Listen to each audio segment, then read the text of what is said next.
एक कापलेला कांदा, एक टोमॅटो, थोडीशी धने, कोथिंबीर, आलं, लसूण, पनीर, मटर, दही. आता हे सगळं एकत्र करून मिक्सरमधून वाटून घेऊया.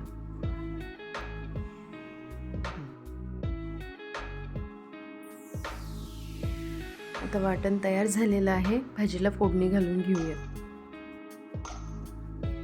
कढाईमध्ये तेल गरम करून घेऊया. 1 वाटी तेल. तेल गरम झालं की त्यात जिरं तडतडून घेऊ.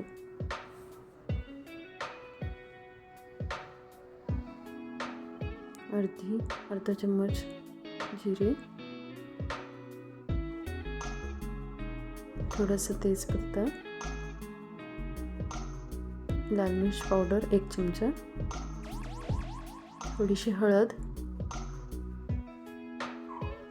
आता आपण वाटण केलेला मसाला टाकून घेऊ आणि त्याला छान परतून घेऊया.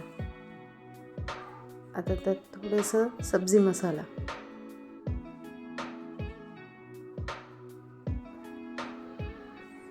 सब्जी मसाला टाकून झालेला आपला. आता थोडीशी भाजी परतून घेऊया. बघा किती छान रंग आलेला आहे भाजीला. आता यात आपण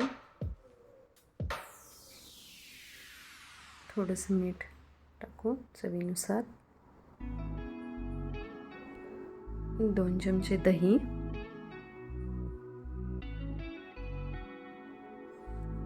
आता छान मिक्स करून घेऊया आणि आता ह्याला झाकून ठेवूया 1-2 मिनटं त्याला तरी येईपर्यंत. त्याला छान असं तेल सुटलेलं आहे, बघू शकता किती छान तेल सुटलेलं आहे भाजीला.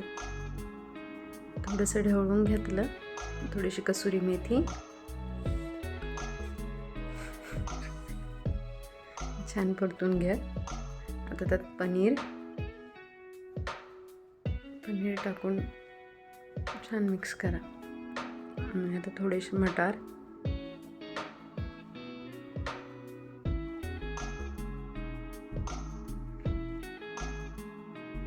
परतून घ्यायचं भाजीला. आणि यातच आता आपण थोडंसं गरम पाणी त्याच्यामध्ये टाकू.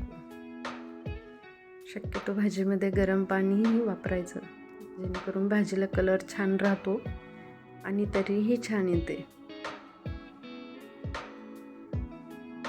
त्याला आपण 1-2 मिनटं झाकून ठेवू. आता बघू शकता आपण कशी भाजी आपली तयार झालेली आहे. कोथिंबीर घालून वाढू शकता.